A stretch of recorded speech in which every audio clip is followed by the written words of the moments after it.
All right, so here we are, and what I'd like to do this time is just go over some of the balance tweaks that I had to make in order to accommodate multiplayer into my game.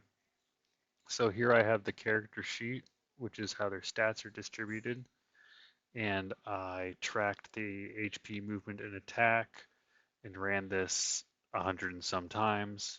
It's like 120 times through Machinations tool here, and took all of this information and popped it into Excel in order to see what my distributions were like for my HP, my movement, and my attack.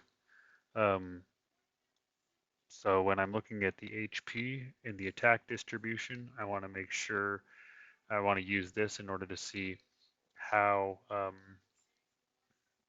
how many hits are going to be um, taking to kill somebody on average, which is important in order to make sure that one person doesn't get blown out completely before they even get their turn or any of that kind of stuff. There's just super feel bad moments for the player.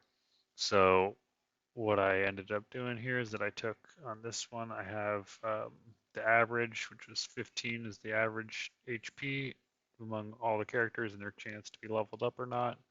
Um, and then their attack average is 5.7, so I just divided those. So the average character will die in 2.5 hits, um, which is good. That means that there's some overkill, which I think will put interesting maximizing ideas in the players' heads. Do I, put them in this interesting choice where it's, do I eliminate a character, um, even though it's that my damage could be dealt somewhere else to maximize the actual full amount of damage. Um, those kinds of decisions can be made. So then when I'm talking about movement, it ranges from 1 to 9, which I knew that it did, but this distribution is nice to see. And so what I wanted to do is just show that. So this would be how crowded a full multiplayer if everyone got 4 characters. This is the crowdest the board can be um, in maneuver. So the average movement was 4, roughly around 4, with a skewing distribution. The left skew, I think is what that's called.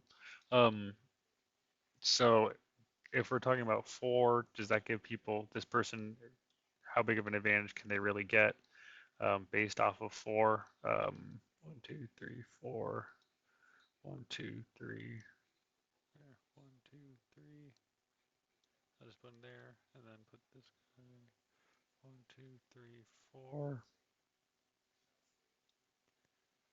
1, 2, 3, 4. I mean, this is a pretty nuts.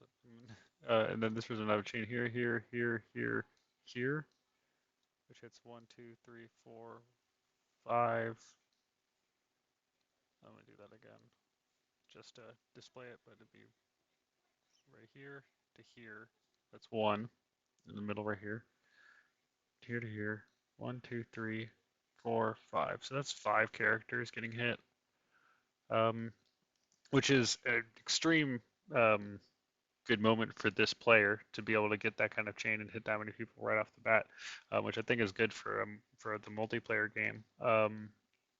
And I think that that would be good for